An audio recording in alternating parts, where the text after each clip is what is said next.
Start it here too. Good evening, friends. Dick Richolas here, live. WBIGD TV. Just kidding. He's not really here. It's Big D and High Five Vega. What's going on, peeps? Yo, yo, yo, yo. Yo, I gotta start the Facebook stream here, so you see the side of my face here for a minute. What did I do? Big dummy. I gotta get on the right page here. Oops. Amateur hour. Sorry, everybody. Just comment. We just want to make sure that everybody can hear us okay before we get started. We have Yes. an exciting show this week. They already know we're professional amateurs. That's a good way to put it. We're professionally challenged. All right, let's see here. There it is. Look at that. On my first page is such a popular. All right, how we going? Noise. What's going on, fellas? Big dummy. Sounds good. Yo. All right. We like sounding good in big dummies. I'll put that to the side so I don't see myself. I bet it's going to fall off as we're talking. It's going to freak me out. So Possibly. let me hide it. Like blowing a fuse. Get them cat-like reflexes. Dude, there ain't nothing like testing an amp and having something blow. I don't care if it's a fuse, a cap, a MOSFET, a resistor.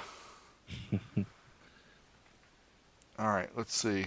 We're streaming here, and these people who are on Facebook are probably like, what in the world is that dude doing? There we go. Okay, we should be good on Facebook now for those who are Yep. watching live there.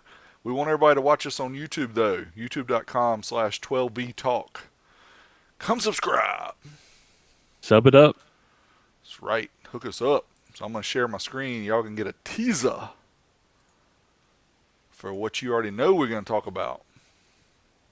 And I think it's my turn Yes, to sir. flub it up. I'll mute. Alrighty, I'm going to do the countdown. Fire one. Hold up, hold up. You're cutting out. Uh-oh.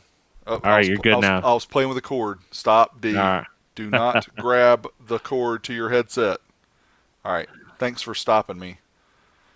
Here we go. 5, 4, 3, 2. 12 Volt Talk, episode 28.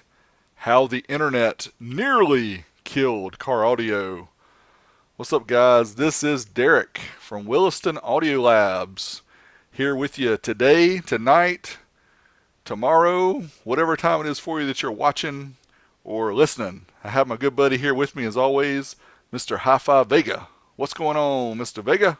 What's going on, Derek? High Five Vega, youtube.com/High Five Vega. And I'm joining you as always.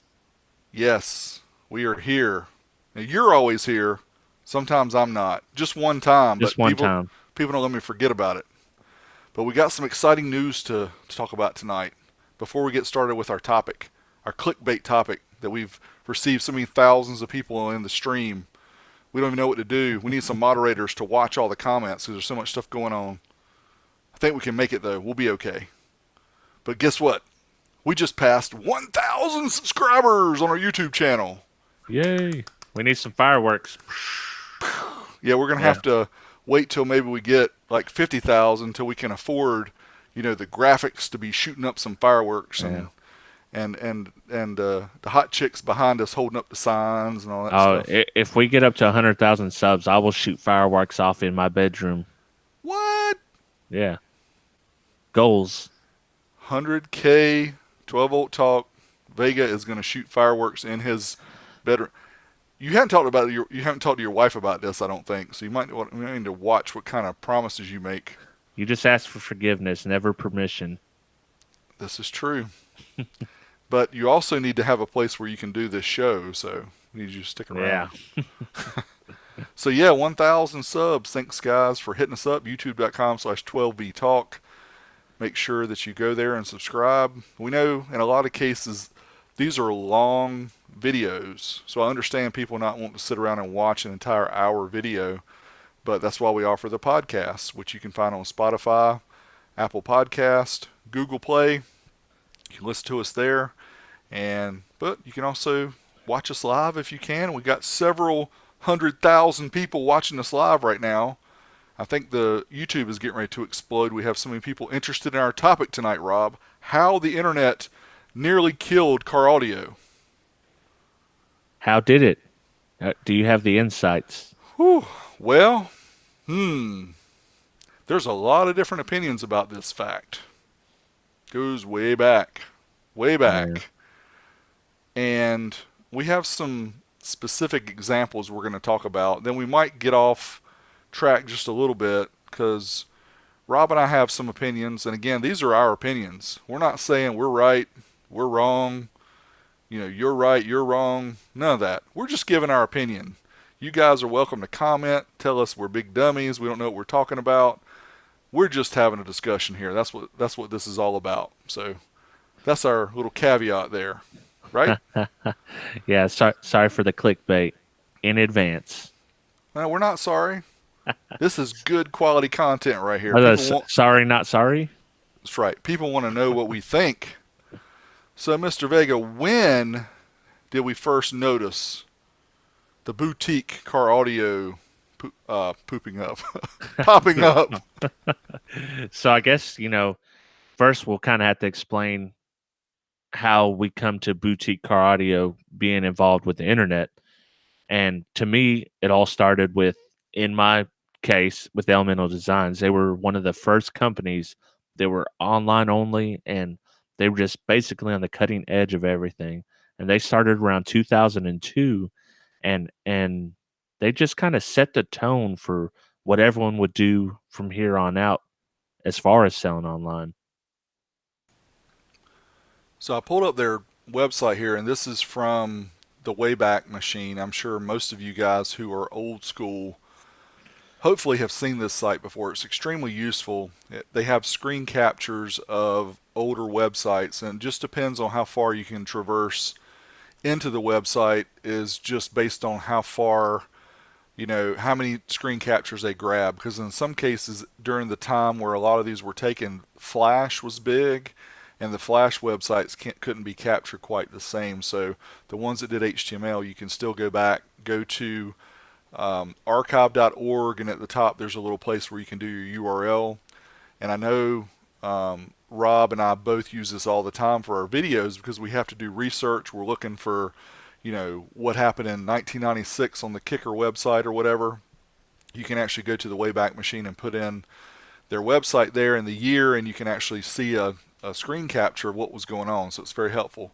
So with all that said, we're just showing kind of some of the amplifier models here of Elemental Designs, and I wasn't very aware of the Elemental Design story. So Rob was the one that kind of had to school me on that. So Rob, so tell me a little bit more about Elemental Designs and some of the things they did that were unique.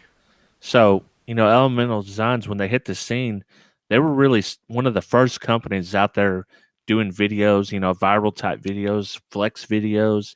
And they were kind of ahead of the curve on that. They were on YouTube, they were doing it on their own website, and they were showing free air excursion videos, stuff that's commonplace nowadays. And they also, they offered box design, and they had their finger in everything. And like you could see, their amplifiers, those are actually made by, I don't know who the build house was, but they were Avionics.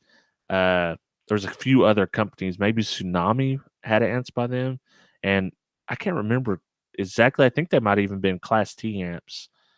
But yeah, but for me, it was all about the subwoofers.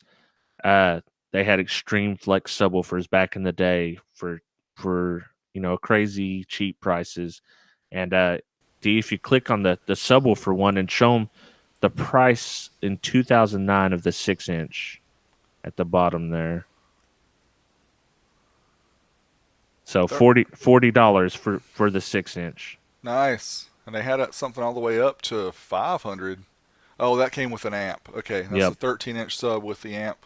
And something else that you mentioned was the different enclosures and everything they offered. Like they had kind of, what do we call it? The JL vehicle specific, the stealth boxes. They had something similar to that where they offered, enclosures designed for the cars, like the Scion XB, has a special place in my heart. I'm sure some of you guys know. Yep. But they had under seat enclosures. They had some mounted for the rear, which just like JL does with their special enclosures. Yep. So this is really neat. I didn't know that much about Elemental Designs. I know I've seen some of their amps and some of their subs, but I didn't realize they were as big as they were because I wasn't really doing a whole lot in car audio back in 2002 to around 2009 or 10. Yeah, somewhere in that range. And if we get enough time, maybe we'll talk about how this all ended up.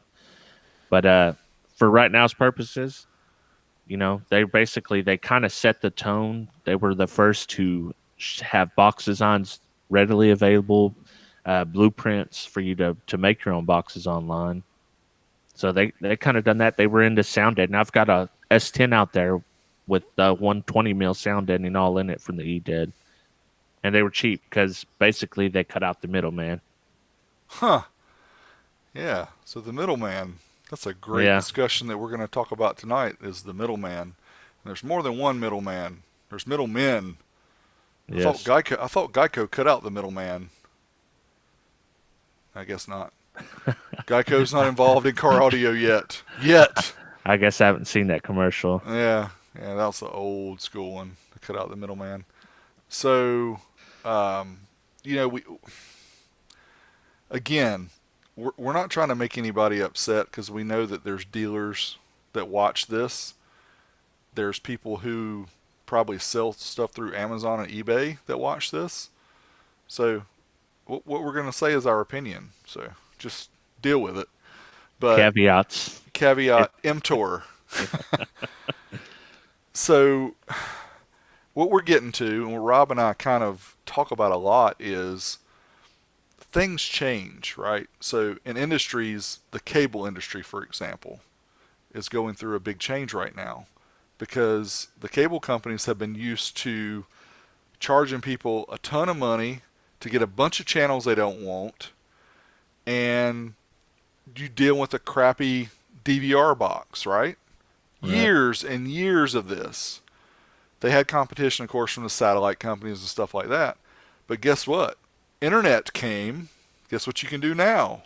You can get your channel streaming. You can get it on Sling, YouTube TV, Direct TV Now, PlayStation View. The list goes on and on and on. So the industry is changing because technology is changing. Yeah. So car audio is also changing, but there's people that don't want it to change, and they're fighting as hard as they can for this change to not happen or not to allow to happen. Would you agree? Right. Yeah, right. So then the thought is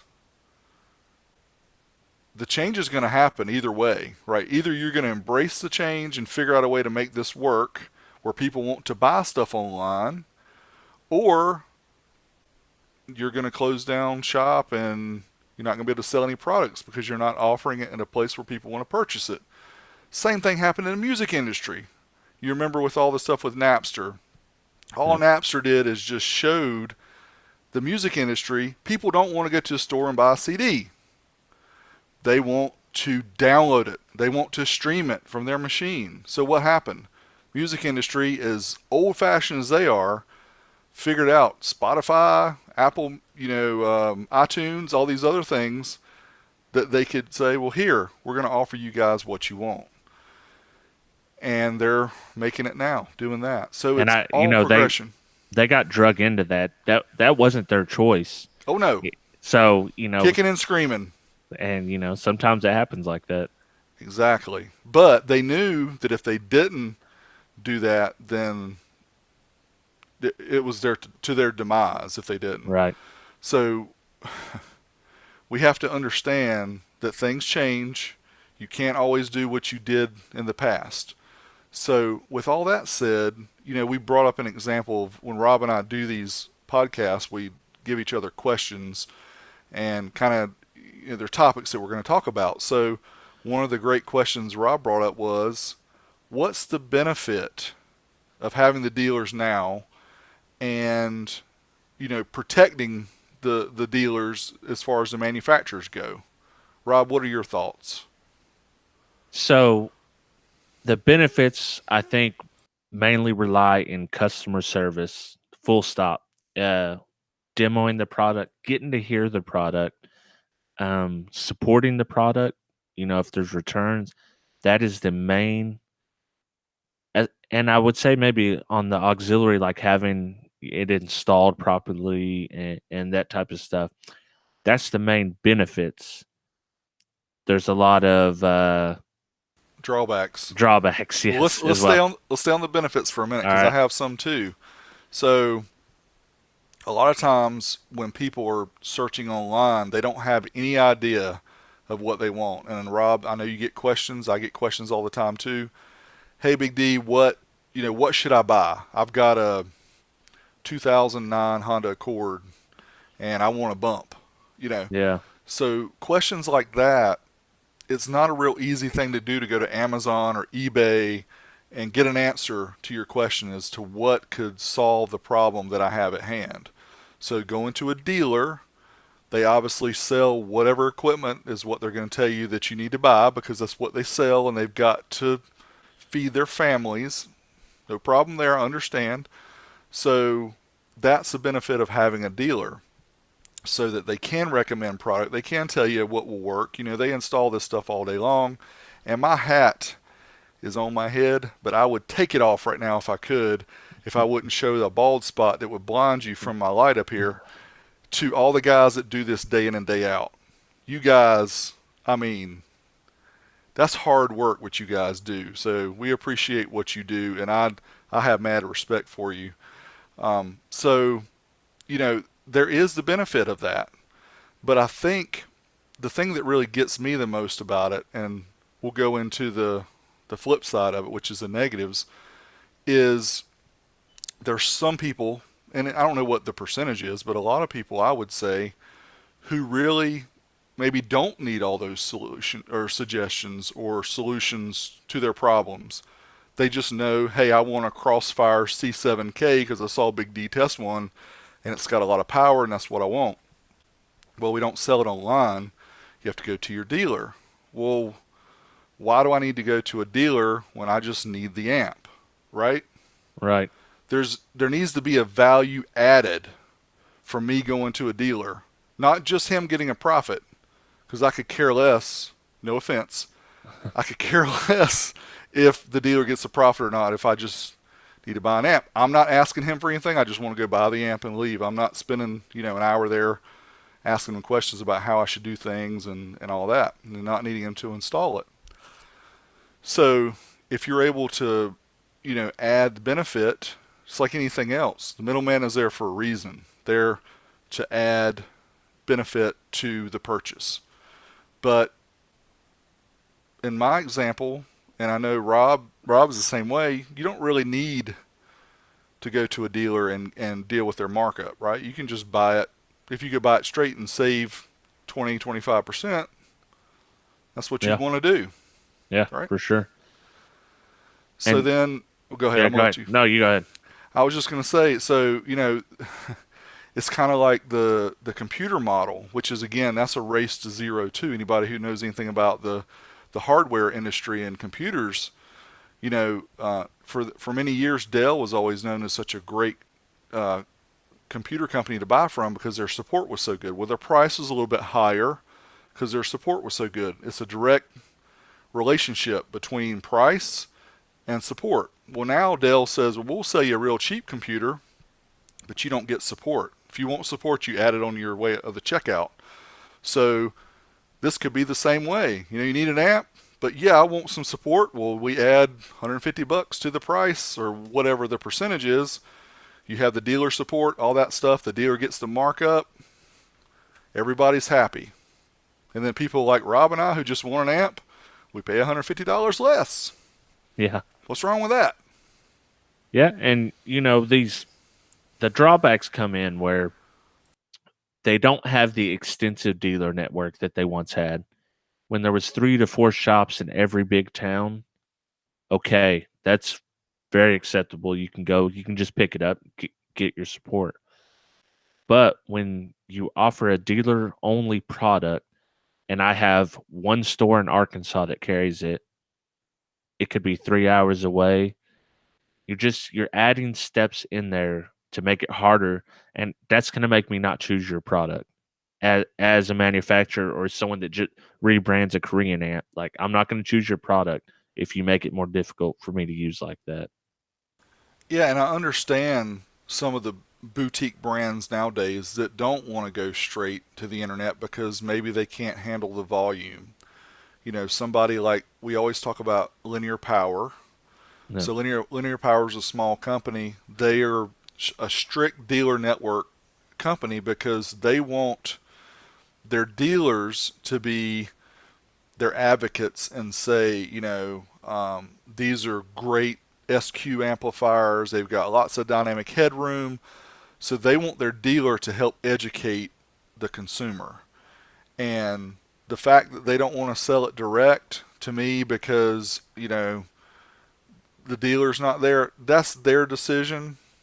I Yeah. don't it wouldn't be personally my decision because I think there's people that would still buy their products direct, and of course then you have the problem of, well, it's 150, I'm just throwing a number out there, $150 cheaper if you buy it direct. Well, then the dealers are going to say, well, nobody's ever going to buy it from me because they can get it from your website for $150 cheaper.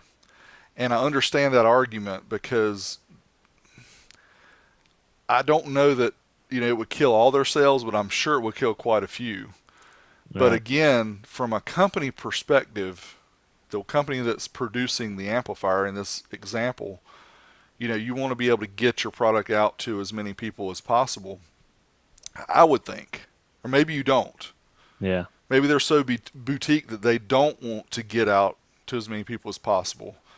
But I can also understand, the drawback.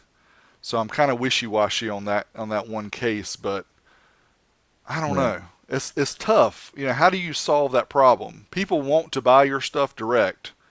You're not going to sell it to them direct. Well, guess what? They're not going to buy your product. And there is a benefit to that as well. That you can be a boutique brand that's you're controlling your message, you're controlling your branding, and you can create hype like that, and you can, if your business model is acceptable to do that, then that's fine. You're wanting to sell high margin products at a smaller rate. That's absolutely fine. The problem lies in where if you're trying to complain about this or that, or they're selling online, that's why they're, well, you chose to do this. This is what you chose to do. So you get what you get, basically. People that are protecting their dealers, completely understandable. But when someone has a complaint with it, I mean, you're gonna have to listen to that complaint, or you just not have them as a customer. Yeah, it's definitely a double-edged sword because obviously we've seen the decline of dealers over the years. Just as you mentioned earlier, I dealt with it when I was growing up. So Phoenix Gold way back in the day when their amplifiers first came out, I was like, man, I got to get one of those. So I go to get some of their literature and flip to the back. Their nearest dealers in Charlotte, and I'm in Raleigh. Charlotte's 3 hours from Raleigh. And of course, I call them up. Hey, will you guys, do a mail order? They're like, sure.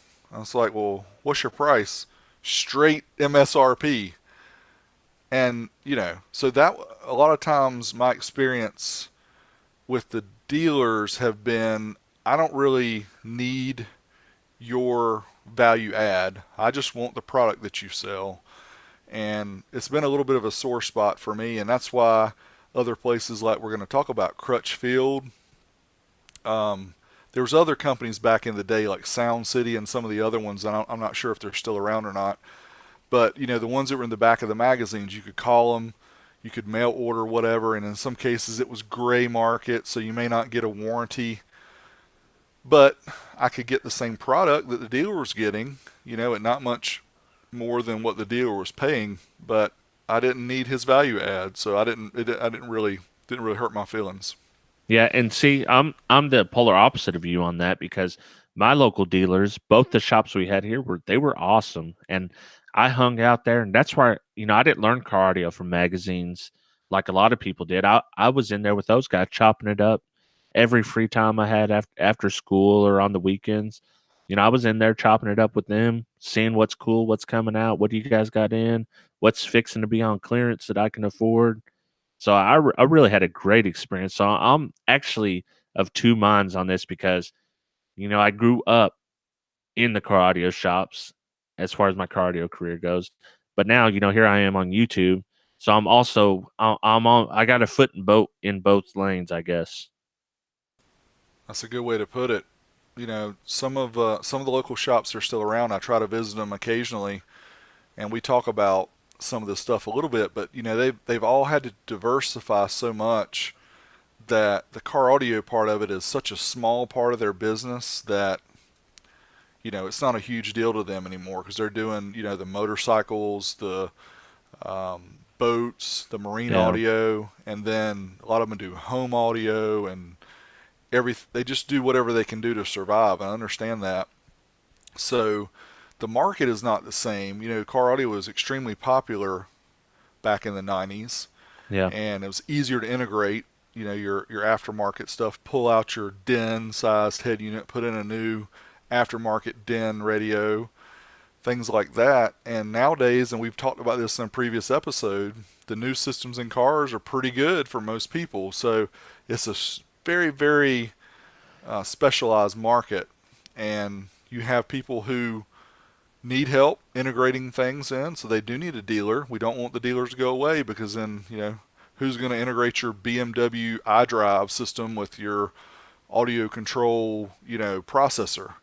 You've got to have somebody with the skills, the Dean and Fernandos of the world that work on this stuff every day to understand how to integrate these things. So we have to keep them around, but we have to figure out a way that we can keep the industry progressing without this tug, you know. I, that reminds me of a. Have you ever heard the parable of the Luddites? So uh, I'm sure many of you know it. Back in the day, they had I forget what they were called. But anyways, they summed it down to Luddites. That's what they were. They worked in a factory sewing clothes. New sewing machine comes out. Well, guess what? They're going to lay off half the Luddites. They only need half of them. So they throw a big fit and they go destroy the machinery. And eventually they get placed anyways. And that's why they're calling people Luddites now that are just way behind the curve. yeah, I mean it's a complex problem. Yeah. Obviously they've been dealing with it for years, but I think I hear it all the time online, especially. The internet killed the industry. No, the internet did not kill the industry. The internet made it really easy for people to buy stuff. Yeah. But then how do how do you profit from that? Yeah. How do you as a company and as a dealer? I mean, I still buy a lot of stuff from dealers online through eBay, through Amazon, whatever. No. I still do that.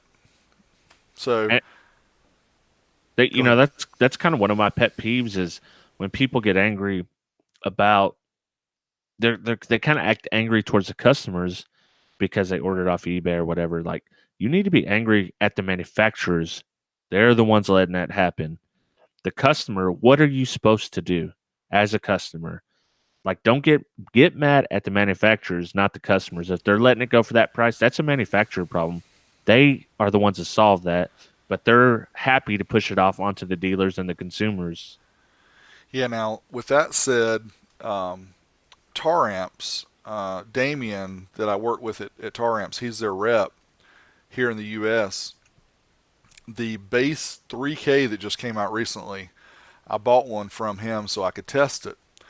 And he did a live stream unboxing. He got people all excited, and he's like, "This is going to be a dealer-only product. You will not buy." He says, "If you find this on eBay or Amazon, it's going to be more expensive than at the dealers." And I could hear the cheers in the background. Yay! I'm like, how many of those? dealers, and it could be a lot of them. This is a rhetorical question. I'm asking a question that I kind of know the answer of. How many of these dealers are going to add value? Or how many of them are just going to add to their wallet when somebody buys this amp and pays more than what they would pay if they bought it somewhere direct? Yeah. I mean, So, as a consumer, I'm like, why? Why aren't you selling it on eBay and Amazon? You want to sell yeah. more or you want to sell less? I think they're kind of catering to the niche market of people that really pay attention to dealer pricing and stuff like that. And you know, I think you really have to think about what you're doing now. Of course, people have to support their families. If you're going to be a dealer, you got to hold the manufacturer like, hey, I don't want to see these at a low price. But on the other end of it, the manufacturer has to say, I need to be giving these to the dealers at the lowest price I can, and not let someone come in from eBay and just sit there and nickel down 20, $30 off the price. So, have you ever thought of it this way, Rob? We are kind of dealers. And think about that for a minute. The reason I'm saying that is because in some cases, in many cases, a lot of the things I buy to test on my channel, intentionally I buy off of Amazon or eBay so that when I do a video, I can put a link that gives me a very small, very, very small percentage of whatever somebody buys from that link. But I'm getting some benefit out of you watching the video, clicking the link, and buying whatever you buy from Amazon or eBay. So in that case, we're kind of acting like the middleman. Yeah, But I feel that you and I doing these videos are adding value to people who are watching the video. They get to see how much power the amplifier puts out, how good the subwoofer flexes, um, what size the amplifier, all this stuff that seeing it visually helps people. Seeing specs and seeing pictures and all that's great. But we're kind of acting like dealers in the things that we're doing, right? right. Yeah, when you say it like that, that's exactly what it is. So then when I have people come to me and say, hey, we've got this new dealer line of whatever we want you to test, I'm like, why would I want to do that when I can Exactly. go buy something that I can link people to? And again, in a lot of cases, I'm not recommending one thing or another. I just test, raw numbers. You can decide for yourself if it works for you. Yeah. So maybe I'm not the best, one to choose just based on a specific recommendation, but we're just looking at raw numbers. But again, if you're getting me involved, if I'm going to be your middleman, then I've got to get some benefit out of it. Yeah. And obviously, I want to benefit the end users too by giving them an unbiased, as much as possible, unbiased review of a product. Um, so, yeah. So, before the stream started, you hit me with a paradox, and that is, how does down for sound work? Because it seems that there is somewhere caught in the middle of this internet only and dealer network. Dude, I've got so much to say about that. I hope you have some because I don't want to talk the whole episode. No. Props, props to Jonathan Price and what he does. This is nothing negative to Jonathan Price and his extreme success in what he's doing. Nothing. But again, as we talked about this whole episode, what value does Jonathan Price add when you buy something from Down for Sound? You get it shipped fast. You can get his signature if you pay an extra $20. He'll throw in a lanyard, a sticker, a free voltmeter. That's your value add. Is that really a value add? Is he helping you set up a system? Is he providing tech support and all that? Maybe he does, and I don't know about it. But to me, it's like, dude, he's got it made because he's pushing products, making the dealer markup, and not offering any true benefit. Now, see, now since you explained the dealer portion about us being dealers, now this is where maybe it flips on its head a little bit because he is doing the same thing that we're doing. So maybe he's just smarter than us. He's a lot smarter than us because we're making this much profit. He's making that Yes. much. You So, got it. You nailed it right there. So Jonathan Price, if you watch this, if somebody sends you this little segment of it, have it so me and Rob and whoever else on the internet can send a code to your site. yeah. Give us the little bit that we get off Amazon and eBay. I'll send more people to you. But I'm not going to send people to you and get nothing. Yeah. It's not how this world works. That's true life, man. So, you know, talking about that, and that was a great discussion, and he's doing it right. Yeah. But again, we tested this Crossfire amp a couple months ago, the C7 3K or whatever. They changed it to a 4K. Incredibly powerful amp. In my video, I'm like, Crossfire, you don't sell this thing online. You only sell it at dealers. Guess who sells it online now? Oh, so you did it? I don't sell it Big, online. Big D done it. He got him to sell it Jonathan online. Price sells it online. Okay. He gets that fat markup. I get nothing but $4 per 1,000 views on my video. Yeah, Listen, not much. 12foottalk.com. Get all your audio needs. I think we need to do it, man. We need to do it. We need to be pushing some product like him. Yeah. That's the way to do it. But as I was just talking about, value, benefits as a dealer. Jonathan Price is an online dealer, down for sound. What about Crutchfield?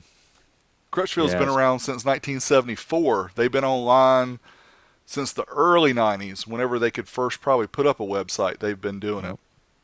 Yeah, you They had to send them offer, money orders before. you did, or a COD. Yeah. They offer all kind of benefits because you buy anything from them, lifetime tech support. Yep.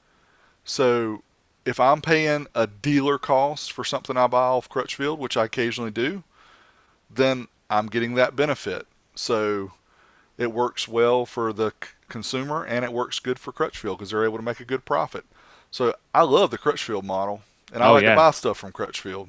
That's a place I always recommend because yes, you're probably going to pay more on a lot of things, but you're never going to be disappointed with the customer service you get. And I'm almost 100% sure because every time I've dealt with them, I've had nothing but good from them. Heck, I've even won a contest off there, and it's a video on my page. You all could check it out where I built a wheelchair system way back in it was like 2012 or something like that. So Man, we should have had some screenshots to show I people didn't even that. think That was about it. cool. I didn't think about it either, but Yeah, that's a very cool. We'll have to remember to link in the video description so people can go see that. That was a really neat little setup that you did. But again, we talk about this whole episode. Dealers, if you get your markup, you got to add some benefit. Crutchfield adds benefit. Jonathan Price, love you, man. You're killing it, but I just don't know what benefits you're offering other than people being able to buy it online and you keeping it at the dealer at the MSRP price, so yeah, they don't have to mark it down. You're not competing with Amazon and eBay and all that. So yeah, it's just brilliant, brilliant. yeah. So where are we at here? Let's talk a little bit about Amazon. So Yeah, we touched on it a little bit. Most of you guys know that Rob and I and most of the people who are considered creators or influencers or whatever you want to call us that do things online, we set up links with Amazon so that when we link a product from our video description or whatever, you guys click that. You don't pay anything additional. It's not like it adds anything to your cost, but we get a percentage of what you purchase, which is usually not a very high percentage. It's actually very low, yeah, but still, we get the benefit of that. Now, Amazon, although they don't have a lot of benefits that they add, one of the things they add is super easy returns. you buy an amplifier, head unit, subwoofers, whatever from Amazon, you have a problem, you've got 30 days where you can just send it back for whatever reason. Doesn't even matter. So, and they also have economies of scale because they have huge warehouses and they have tons of product and they fulfill for a lot of people. In fact, I bought stuff from eBay before that was fulfilled on Amazon. So some companies are very successful. Scar Audio, CT Sounds. Anytime you're looking for car audio, they've always got sponsored links that Yeah. people are buying stuff on Amazon uh, through their ads that they put on there. Yeah. So it's possible. It's just obviously people think of Amazon and the race to zero. Things like Audio Pipe and some of the other brands, I mean, they're super cheap, man. I don't know how there's such thing as an Audio Pipe dealer because of how cheap a 2,000 watt amp for 171 bucks. Yeah.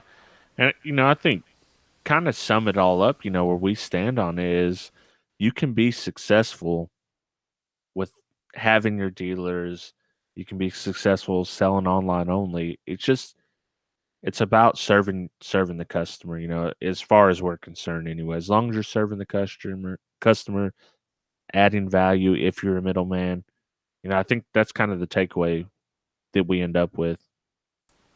Yeah, and they tell you that all the time when you watch any of the YouTube training about how to become more popular on YouTube. You have to add value. You have to provide a reason why somebody's watching your video. What are you doing that's solving a problem for them? Rob tests out one alt cable to find out which one is the better cable. So you're watching his video, you're getting a benefit of knowing maybe which cable you should buy. When I test amplifiers, you find out, well, hey, is this one that I should actually buy? Does it really do its rated power? Does it have enough features? Does it have the options I want? Things like that. So we're adding benefit. So Yeah. I don't Yeah, know what else to basically. say. And and on that one note, I got affiliate links on, on those as well, rolling it back to the Amazon thing in those yeah, videos. So Amazon and eBay. yeah, So eBay is the same because a lot of the companies, even a lot of the shops. So if you go on eBay right now and do a search for any kind of Rockford amplifier, a very high percentage of everything that's sold on eBay now is through authorized Rockford dealers, and the prices are virtually the same all the way down. I yep, know because I look at some of their new stuff, and again, you're able to offer things people want to buy, yeah. and they're getting their full price, which Yeah. I don't really agree with because I'm not getting value. So You that's know, why I it, have to buy refurbished stuff so I can save a little bit of money. shout out to eBay. Like here recently, there's been a lot of better return policies as far as the bigger companies selling. I've returned like three things in the past 3 months probably that I've had issues with, and they sent me the label to send it off is as easy as Amazon. So shout out for that. I, That's I good. like that.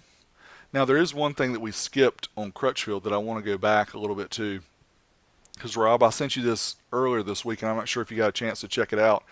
I myself haven't had a chance to really thoroughly go through it, but Crutchfield has got this new section of their website. It's called Speaker Selector, Speaker Comparison, something like that. Yeah, We will link it below, but again, this is a value add. So what they've done is they've got two guys who are doctorates in acoustics, and they've been capturing all different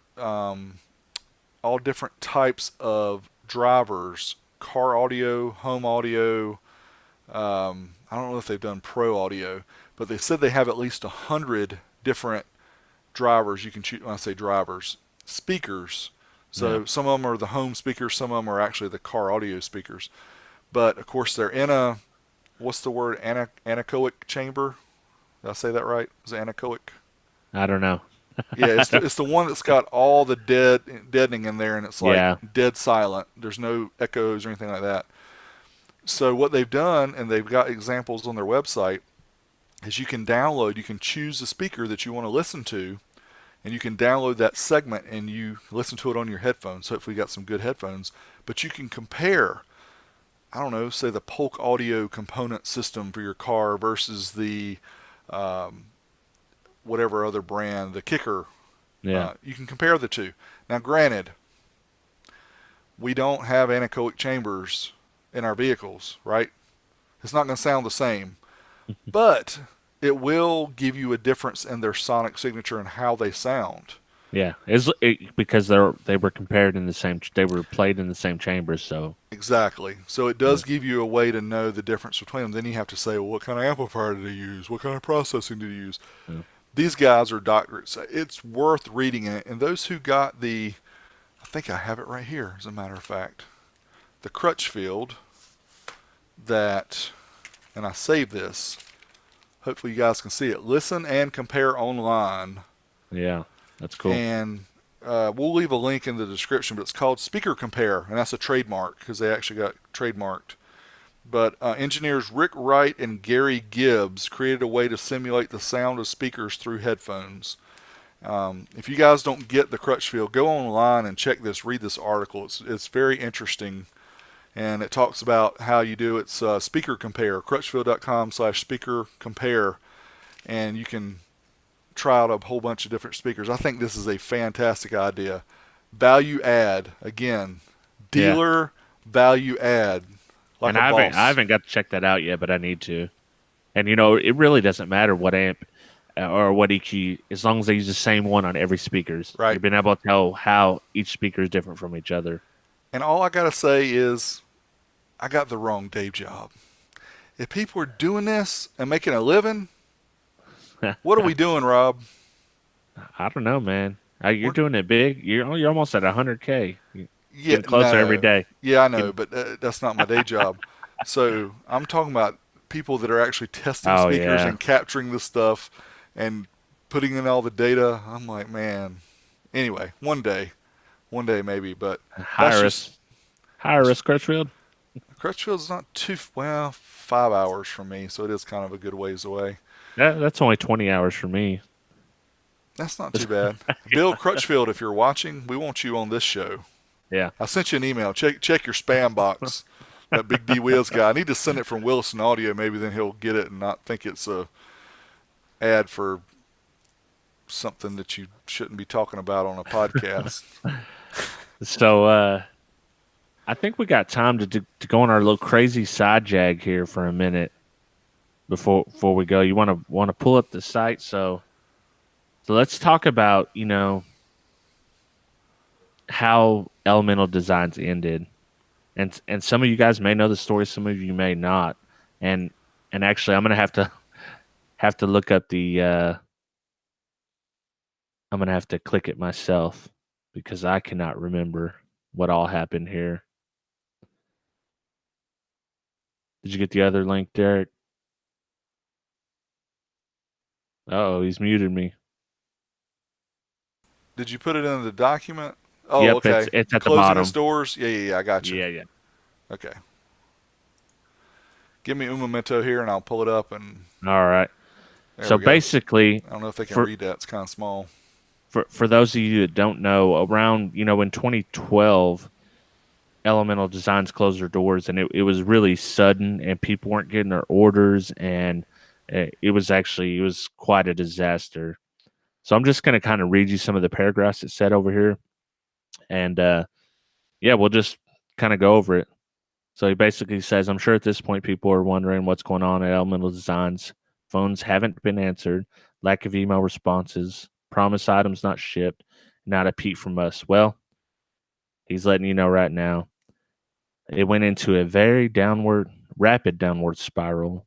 They started having quality issues, and yeah, basically it just it happened so quickly, and I'm not exactly sure what happened. There's all kinds of rumors about drugs and all this, but basically it's just mismanagement, and they kept going cheaper and cheaper and having quality issues, and there was a lot of people that didn't get their stuff towards the end of this. So they started off very strong, and I guess they finished off uh very poorly. Yeah, that stinks. Reminds me of another company here recently. Yeah, Of course, I don't know how yeah. strong it was, but And I seen that in the comments there.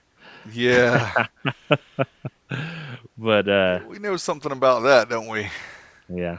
We'll drop that link in the description so you guys can read the whole thing yourself. I was just trying to sum up, but it ended up with quality issues and just bad choices.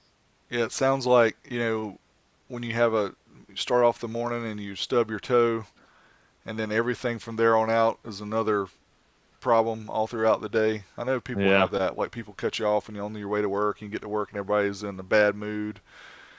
Um, so it sounds like Elemental Designs just had an epic number of failures altogether and just couldn't recover from it, which kind of stinks.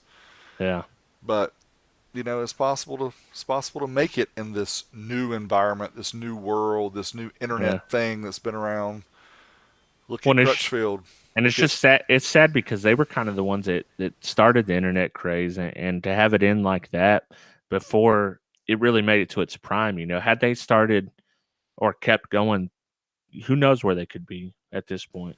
well, the problem. They didn't have people like you and I to talk about their products online, and Yeah, uh, they don't ever want to send me nothing. No ways. they do. They will.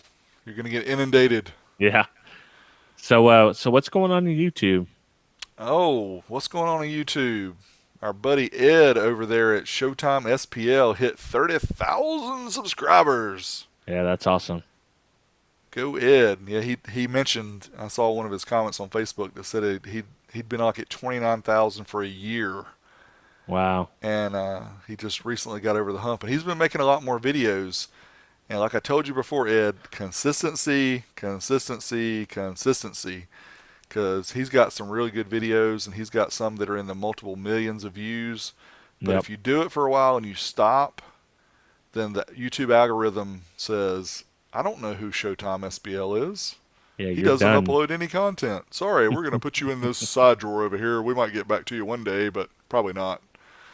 So it's a pain the way it is, and nobody will tell you how the algorithm really works. But from what I've seen, as long as you're consistent, you'll keep growing. Yep. And I hope he keeps growing from there. He's got a lot of plans, and I'm really ready to see him. Now, speaking Abs- on that, oh, go ahead. Nope, I was just going to agree All with right. you. You go ahead. So our buddy Craig, aka part-time 12-volt talk host or fill-in host, he released a video at Carton's Auto Sound in. Do you know where that's at exactly? I know it's overseas, but yeah, I you guys don't. should check that out. He done some. There's some really cool installs that guy done.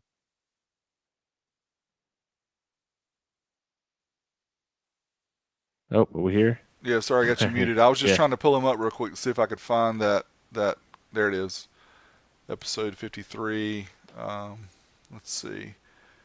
Jakarta. Jakarta. Yeah, So, and I mean, it's an extremely high end shop, and that's a cool video. You guys should check it out. He's got two of those. yeah. I need to check that out too, Rob. Thanks for reminding me of that. Their video content is always just so well produced and Yeah, so above and beyond the stuff that any of the rest of us do. And I know Craig is like he's a perfectionist, yeah. and it shows in their videos because I'm like, yeah, we'll get something out. It might be okay. But yeah, we'll link that below in the video description.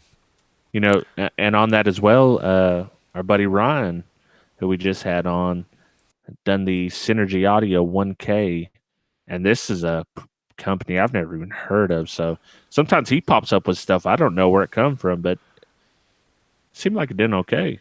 Yeah, yeah, it did okay. We I, yeah, I'm sure.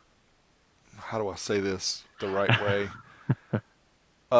Not on a daily basis, but probably 2 to 3 times a week, I will get messages from people to test stuff. In a lot of cases, it's new companies. Yeah, Synergy was one. There's a Cosmos in Virginia, but when I look at them, if it's rebranded, whatever, I don't know.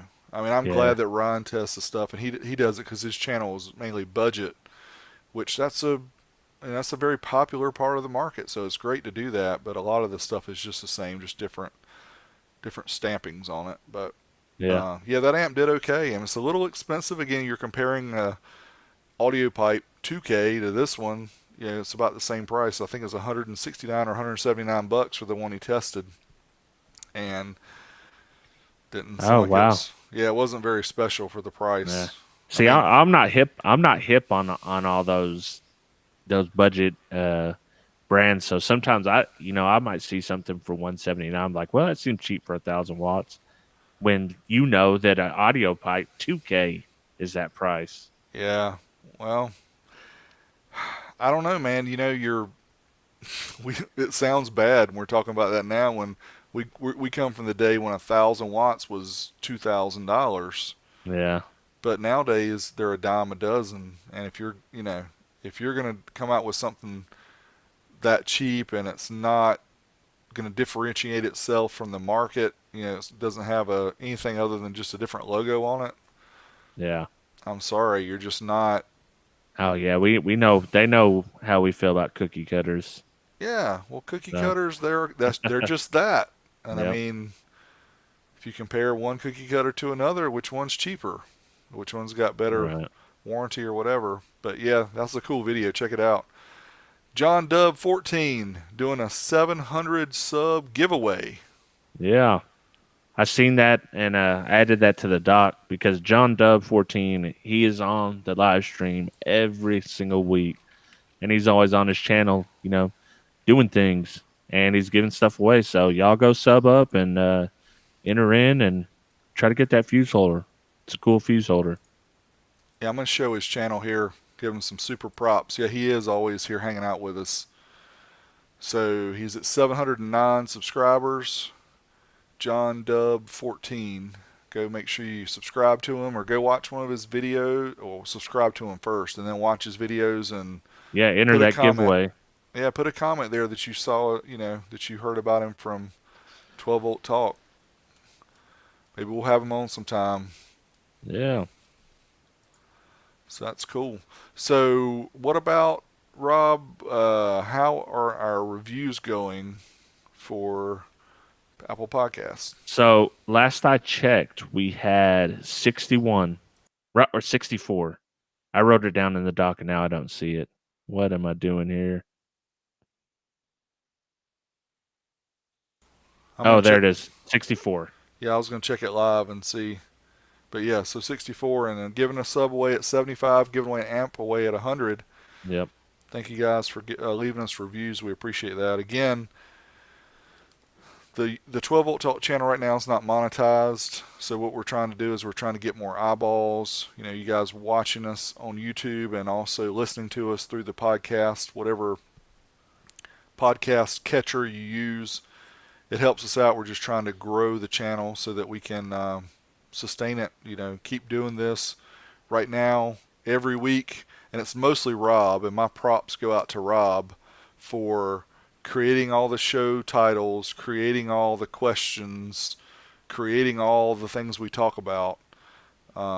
So Rob is a boss when it comes to that. Wow. He usually edits the audio. He does so much stuff. If he didn't do this stuff, I couldn't do. There's no way I could do this show. Don't lie to him, Big D. You're live streaming it. Hey, we're a team, man. We're a Yeah, I team. know, but I'm giving props where props are due because you do a lot behind the scenes that people don't see. They don't realize, we're online for a little over an hour a week live streaming, and then we do have the podcast version that we edit down, but it's many many hours of work per week to get this thing Yeah. online. And right now we're just donating our time. So And doing our side channels as and well. doing our side channels and doing our full-time gigs and taking Yeah. care of family and all that. So you guys are doing the same thing. So Yep. we're not telling anything that you don't know, but we just appreciate any help that you can throw our way. So Yeah, indeed. cool. Those who are online right now, youtube.com/12etalk. Stick around. Tell us what kind of a big dummy I am for the things that we just talked about. We hope you guys enjoyed this episode. I am super super enthusiastic about these kind of topics because it's something that I love the both sides of the story. Like I have my opinion, but Rob, throws his side, and I'm sure we're going to have a lot of opinions here in the on the comments. But that's what we want. So leave us a comment if you're watching us later below about what you think. If you think we're on the right path or if we're just wrong, let us know. And Yeah. maybe we'll have somebody from a dealer on here sometime soon, and they'll say, "No, you guys are wrong. This is why we do what we do." That's what we want to Yeah. hear. We want to engage the audience. We want to engage the dealers. We want to make car audio better altogether. We're just trying Yeah. to, be the glue that keeps all the pieces so it doesn't fall apart. Hey, and if you're that dealer, email us 12vtalk@gmail.com. That's right. We want you on here. Yeah. All right, guys. Well, until next time, we're signing off. Again, if you're online, stay on with us. We're going to answer some questions. Till next time, as Rob says, we are. Out of here.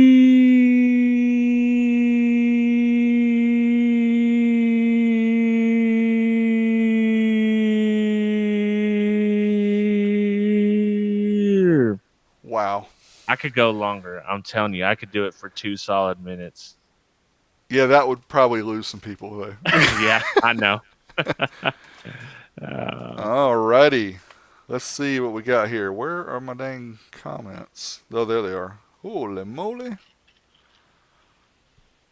Man, 67 people in here right now. I said, what, 16,000 or something? So we must have dropped a Yeah, lot as we were talking. They must have heard me and heard all my comments and said, oh, man, there is a ton of comments in here. I see. I see. All right. Let's see. Car audio. This is MSH68. This is Mark. He Yeah. says car audio companies themselves killed the golden age of car audio by selling out to conglomerates and moving production offshore. So that's his thought about it. And we have some people saying that was a good point. And the 666 Bud says Alpine did that with Circuit City back in the day. You could buy Alpine from them, but only if Circuit City installed it. And then, let's see, and then it changed to where you could buy it and install it. Okay. And did you notice back in the day that Circuit City always seemed to have a little bit better gear than Best Buy? They sure did. Yeah. Even though Best Buy didn't they have Rockford Fosgate? They did. They had Rockford Fosgate right about the time where Rockford, for a very short amount of time, did those bloated ratings. Because Yeah. I'll never forget the time I went in there and I saw a 2400 watt Rockford Fosgate amp, Oh, I and I remember turned on the that. sub and I'm like, that ain't 2400 watts. It was like 800, I think, and they were Yeah. using max power. It was just a couple years when the It's the black and grind. yeah, or the ones right after the black and grind where they have the really small little gray end Oh, caps on them. yes. Yeah, it was like, yeah, they did. I don't even think they had model numbers at that time. They just called the 2400 watt version and whatever. Yeah. But yeah, I saw that. I was like, man, Rockford sold out. And then it was only what, it wasn't many years after that they kind of said, yeah, this is really not the way we want to go, and Yeah. they backed off of it. So they lived and they learned and they did the right thing. So I'm glad. You know, I say they had better products, but now I remember Best Buy had the hot setup Orions. Dude, I that was maybe the first Orion amps I ever messed with. What year was that? Because we didn't get a Best Buy around here where I'm at until. This was like 98, 99 or something Yeah, it like should that. definitely have been here by then, but I don't remember. Maybe, yeah, maybe the hot setup was there. I just didn't even think about Yeah. it when I saw it. Those I didn't realize it skull was and Orion. crossbones. Mark says DEI, as bad as it was, is still better than the current day Upsilon. Oh, it says AJ High Tires about good shops in Fayetteville area. They have one up there. I think they might still have one called Stereo One up there.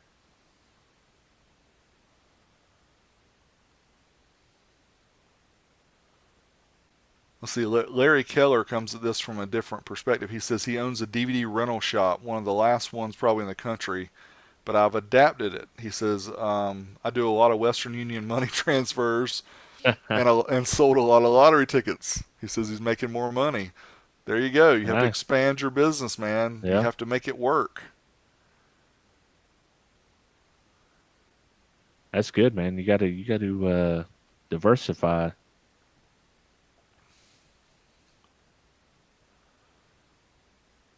Yeah, if you guys, let's see. Oh, it says Timmy Fayard asked how he can leave a review. So you can go into, I think you could even go Google Apple Podcasts and leave a review straight from there. Or if you got an Apple device, go to the podcast app and leave a review.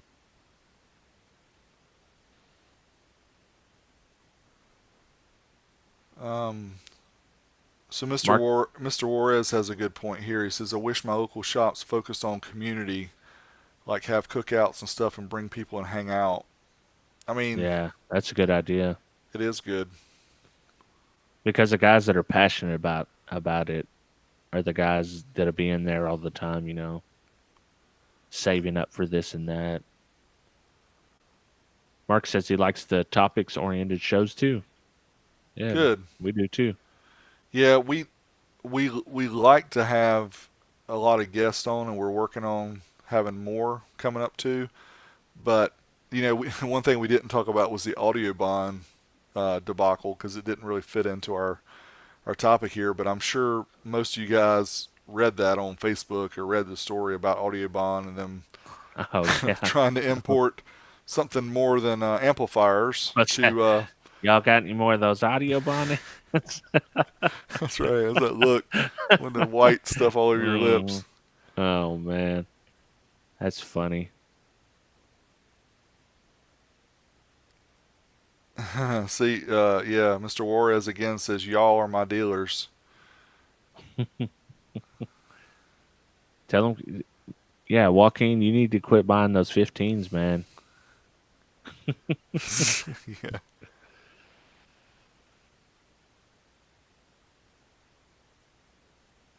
Yeah, some of the deal, and I didn't talk about this with audio pipe, but some of the, well, it is kind of the same example that I gave with tar amps, but um, audio pipe has a dealer line of amplifiers that they only sell through the dealers that you can't buy online.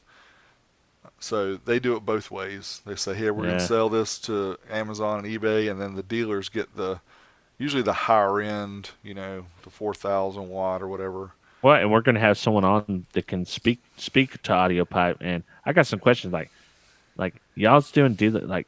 I'm sorry, your audio pipe.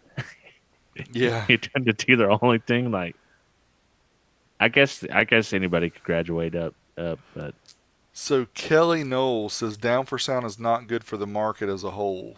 And if you can, Kelly, if you're still on, you can explain that, what you mean by that. That would be good. it says, oh, Ed says he's uploading a video on fake amplifier power right now. Oh, we love you, Excellent. Ed. I had somebody, Rob, and everybody who's watching this, hopefully that watch both our channels. I encourage people to provide feedback for me, and I got one of the best, very short couple sentence feedback for me the other day. But the guy said, "Big D, in the beginning of your videos, I don't want to hear you talk about videos about audio." He says, "Tell me that you test amplifiers and you give real numbers and you do stuff like that." He said, "That's more important than confusing people talking about videos about audio." And I just Yeah. like, ding, the light goes off. I'm like, Yeah. duh, you got to tell people what you do. And people don't know that. Yeah. So I appreciate that comment. I don't remember who said it, but I gave him props when I replied to him. But those type things, when you watch our stuff, we get haters, that make whatever comment. I don't even care Yeah. about that. But if you have a genuine suggestion of something we can do to make it better, please leave that because that's the type of stuff we need.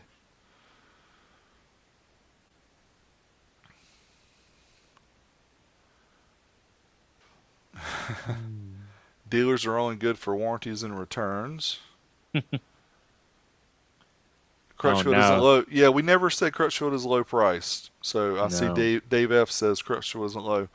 No, Crutchfield is not low price. Now they do occasionally have closeouts and scratch and dents and things like that you can get for good prices. But overall, No. you're paying almost retail almost their stuff. But again, you're getting the value add. Whereas down for sound, you're paying retail and you're getting a sticker, a lanyard, and a $2 voltmeter, Yeah, but and a signature if you pay an extra $20. I'm scrolling up through here and I'm seeing a lot of the B word in here, referring to a company. But we don't use that word here no more. It's banned. About a company that failed recently. Mm-hmm. BA. Yeah, they're Bah. they're on the ban list.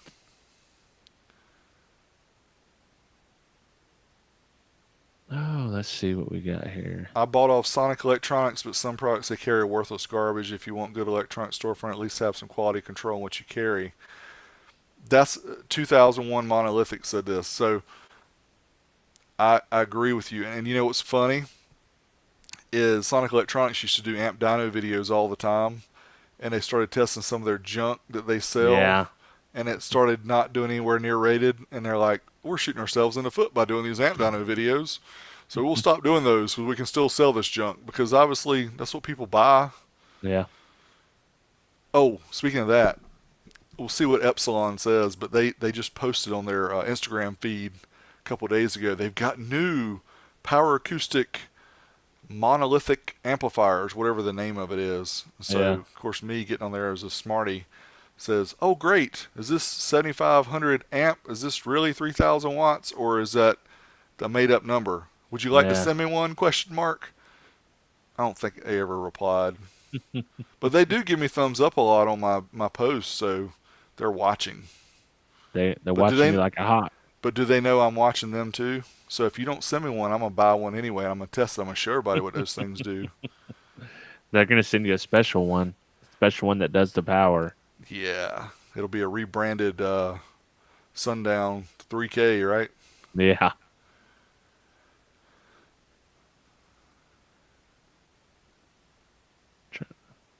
Go back down Anything to the else bottom here? here. LA Sounds put Hollywood subs out of business. LA Sounds was making fake Hollywood subs. Huh. Never heard that one before. Yeah, me neither.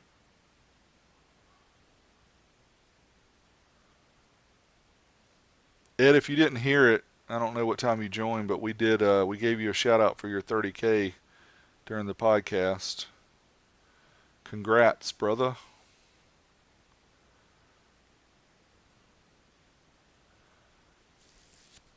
Big Daddy Uh, D, I love SSL products. Been abusing them for 3 years now and no probs. I tell you, I had a proud father moment whenever my daughter, she's got that little system in her trooper we put in. I was out there building some boxes in the garage. I hear someone beating a block down. It pulls up. It was her around the corner. There you go. Proud father moment. Yeah, I'm sure the neighbors didn't care for her, but oh well. Ha!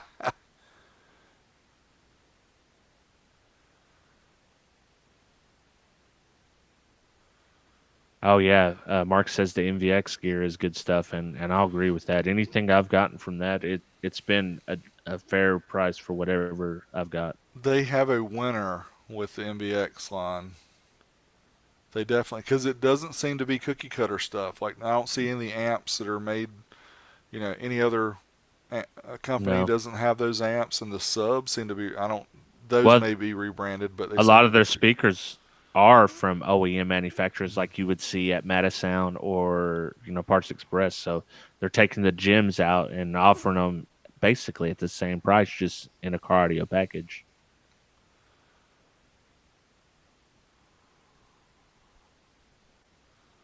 Yeah, I don't know a lot about woofers, etc. It seems like they're always really high on I've whatever they ordered sell. stuff from them back in the day, but it's just certain things here and there. I don't know how much. They got a lot of new old stock stuff Yeah, too. I don't know what happened with where'd my live chat go? Why'd I go to the bottom? Big dummy iPad.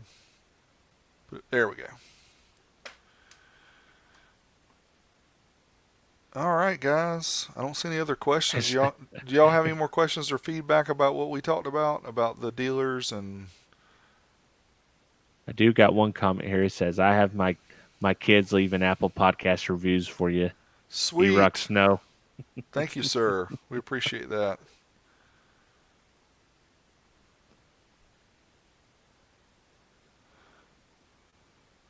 Okay, well, Mark, I don't have no videos coming out this week, but I've got some more wire in, so we'll do that. And like I said, I was out in the shop building speaker boxes, so yeah, maybe we'll see something about that too.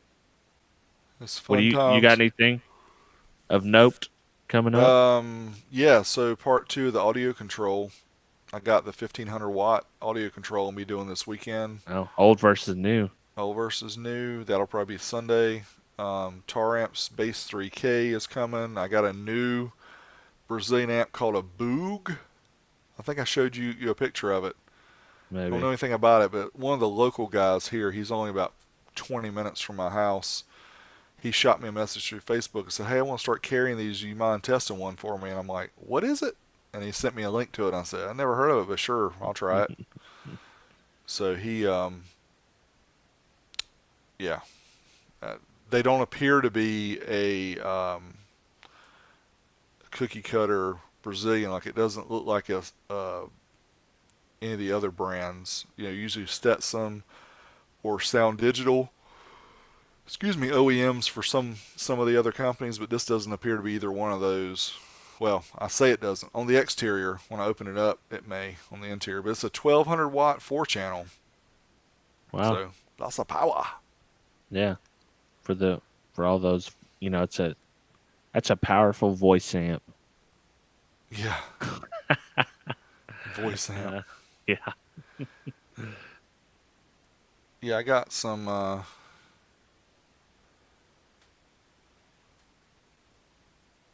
the massive audio video that I did recently. That huge BOA 121 subwoofer. Yeah. I had a lot of ideas of how I wanted to do that video. It didn't all come to fruition, but it's okay. I'm, Hey, I'm I got an idea for you to do on Wednesday. It's something we already talked about with that sub. I think it'd be cool. yeah, I'm gonna have to get a better box for it built for one thing, but I do have some ideas of what I can do in the future with it, and I will. And a lot of people comment, you should have put it in the car, should have put an SPL meter, blah blah blah. And I Yeah. know that, but the reason I say in the video why I won't go put it in my car is because the only one I was really going to use for it would be the 2001 Sequoia, and Yeah. it's a 2001. I mean, the panels are already coming loose in there. I don't need to, put a 150 dB sub in the back, and Yeah. Plus, everything you add like that, I don't think they realize how much more time it. Like that video may have not been out for 2 more months if you had to do all that. exactly. That Oh, is that is, and originally, in fact, what I told Massive Audio when they said they were going to send it to me, I yeah. said, look, I'm not in the next couple months going to have any time to build a box. I Yeah. said, I'm, video every weekend. I'm working on stuff. I'm not going to be able to build a box. So I'll do an unboxing and I'll show it to people, but that's about it. So that was the original idea that I gave them. But then when I got that box in for the Rockville, that's actually pretty much designed for the Rockville sub, I said, well, it's around 3 cubic feet. It's about the right size. I'll just throw that massive audio sub in there. And people were commenting, oh, that Rockford T2500 is only doing 500 watts. Peoples. The one thing to realize too is I don't have a term lab set up, and the AMM1 is a little bit tricky with music playback. Yeah. If it's a test tone, you're guaranteed that what you're seeing on there is actual number. But if it's, a song that's got beats and all kind of stuff, I'm not sure, you know, if those numbers we're seeing on there are 100% accurate. Because I can tell you that T2500 was putting out some power, and that sub, even though you couldn't tell Yeah. in the video, it was thumping. And there's a reason that AMM1, you can't even do a dynamic run on it simply for that reason, I think. Yeah, it Oh, doesn't capture it quick enough. yeah, But maybe we'll get in a term lab so we can do some more stuff like that in the future. yeah. I We'll need to see. get on that too. Got to set maybe sell a few amps or something and sell a kidney or two. Yeah, Cool, man. yeah. I think Well, we're about done. have I done a burnout on the hot rod yet? No. Gosh, I could do a whole episode talking about that story, which I didn't never told on YouTube. But the guy I bought it from, I recently just contacted him because I'm trying to find the guy that built the car originally. The guy I bought it from wasn't the one who built it. He was the guy who got it after it was built. And it had a single 4 barrel carburetor, and the guy I bought it from was a tinkerer. You know, somebody who's got 12 to 15 cars and is retired, they're going to tinker. So this guy pulled off the intake and put in the 3 deuces. And while doing that, he didn't jet the carburetors correctly. He didn't put the vacuum line that needs to go from the intake to the transmission, so the thing will shift out of first gear. So um, I've got some of those things worked out, but I've still got to decide as far as swapping the intake. Am I going to do a carburetor or am I going to do an EFI system? Because there's not a whole lot of difference in the cost of going EFI because it's pretty much just a throttle body that looks just like a carburetor now, Hmm. and it's got the little brain and everything. And I'm seriously thinking about that. I want the If it's close, man, I wouldn't even fool with the carburetor. Yeah, that's kind of what I'm thinking because you know, the biggest thing for me is I'm a car enthusiast, but I'm not what the best mechanic. So I guess what I need to understand is what steps, like, do I need to get the MSD ignition? Do I need to, what other things do I need to do in order other than just getting, the EFI system and the new intake and all that? Yeah, I want to make sure I'm doing everything in the right step, but then I'm thinking of power steering because it's got manual steering and I've got to modify that, and then power brakes and interior. There's a lot of stuff that I want to do, but yeah. I don't personally have the time to do it. So I'm gonna have to get it, and it'll be little small jobs probably each time. Get one little thing done, several more months get something else done. It's just the way it'll have to be because I can't take it to a what's the guy that does the stuff in Las Scotty. Vegas? No, not Oh, no, no, Scotty, no. the one that does the custom cars, that does all the motorcycles and everything. Oh, the count or whatever. Yeah, the Yeah, count. Yeah, yeah, I was like, man, I'd love to get it to him and say, hey, man, just yeah, spice it up, make it look nice, and I said, that'll be 25,000. Like, oh, yeah. but in the end, it's like, well, I don't know. That's still a lot of money, but Chip Foods, man. Get them. yeah, I can't afford a sticker from him, We much less need to be on overhauling. overhauling. Yeah, Or what's one of the ones they come? It's called Garage Rescue or something. They come out and they pull your car out, yeah. and you got all those people that work on it. We Yeah, need to do that for car audio. That'd be awesome. that would be awesome. Hmm. You got. We're gonna start up a GoFundMe. 12-volt talk car audio rescue. Don't say LS swap, please, anymore. No, I don't care. I'm not a Ford or a Chevy guy. I'm a Honda and Toyota guy.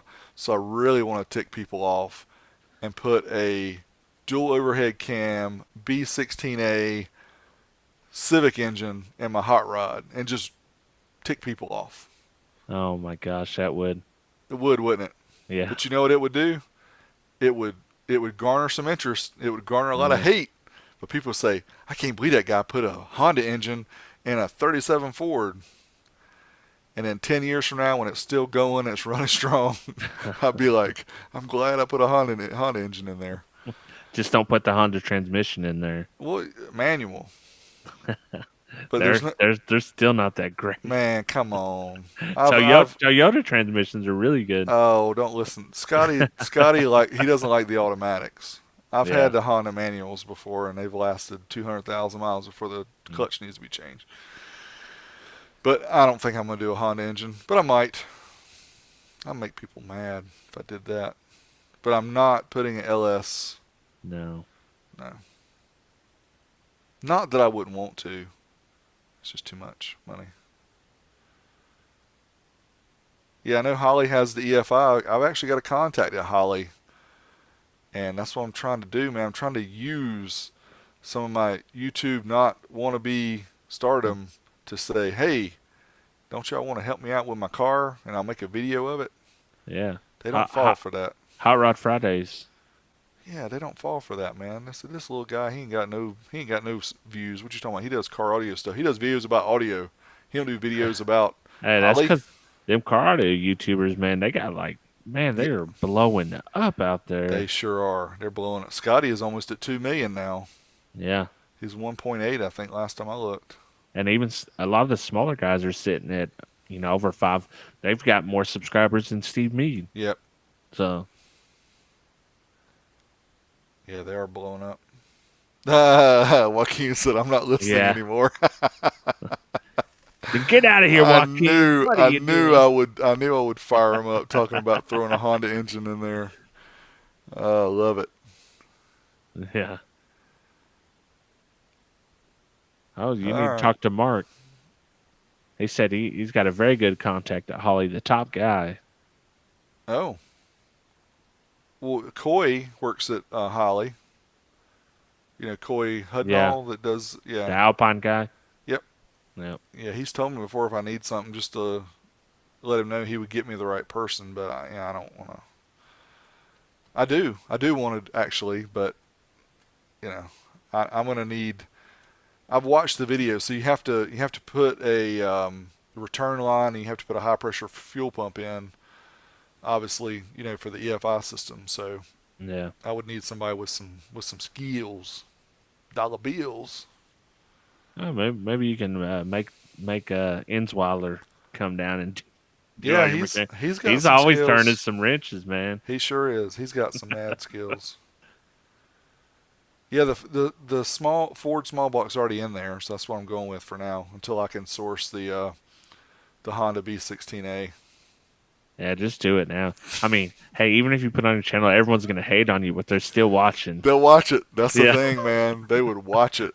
Yeah. They'd be like, "That big dummy." Yeah. I'd be like, "Listen though, I got a smooth riding car. I got some thump in the back, and every time I go turn the key, it starts up." And then when you go down the highway, like, Put me some cherry bombs. No, I would want to be silent. I mean, I'd have all the exhaust and all the silencers and everything, and it would be just like yeah, a Honda Accord. It would be. yeah, but that thing's a freaking lead sled, bro. You're gonna be winding that It's motor up, not that heavy. is it not? It is not as heavy as you think it was. It is no heavier than a 1991 Honda Civic. Then Guarantee a you. '91 Civic, those were 91 Civic. smaller. It's a small car, Rob. You hadn't seen it in person. Yeah, It it has remnants of looking like a VW Beetle when you look at it, and I can tell you by pushing the thing, because like when I want to crank it up, I'll usually just push it out of the garage. yeah. It ain't that heavy because it's not that hard to push. It's got wheels on it. No, I'm dragging it, dude. No, I know it's got wheels, but it's not that heavy. I'll put it on the scales and prove it. No, but that goes way back to Mark's question about the burnout. It runs rich right now. It won't do a burnout. So Yeah, that it'll do a bup bup bup bup bup. yeah, it'll do a bup, bup, bup, bup, bup, Yeah. bup, bup. It'll idle and then try to give it gas and Mm, and my neighbor came down. He's got Harleys and stuff, and he looked at it. He's like, "That's a 302." I said, "Yeah." He said, "Wonder why that guy put 3 carburetors on there." I said, "I don't know." He's like, for fun. "Yeah, yeah." I was like, "He's probably feeding it way too much gas." I said, "Probably." But yeah, yeah. Find me an expert here local. Come over. I'll pay you. Come help me work on it, or you work on it while I'm doing videos. Shoot, Yeah. that'll work. Alrighty. All right. Think we're good. Yes, Yeah. FI Tech as well. FI Tech and Holly are a couple that I'm looking at. Actually, John Insweiler recommended FI Tech. He's used them before and had good luck, but we shall see. stay tuned. More coming from Hi-Fi Vega and Williston Audio Labs, Yeah. including new shirts whenever I can get on there and change the back. Yeah. Yeah, we need to do a logo situation so we can get some Yes, we shirts for do. 12E Talk. Yes, we do, because that'll be a good one. Yeah. We need to work on that, Rob. I got to work on Spring OSS too. Yeah. Get busy, man. I got to book my flight. Got to get some sleep. All right, people. All right. Thanks for Later. hanging out. Peace.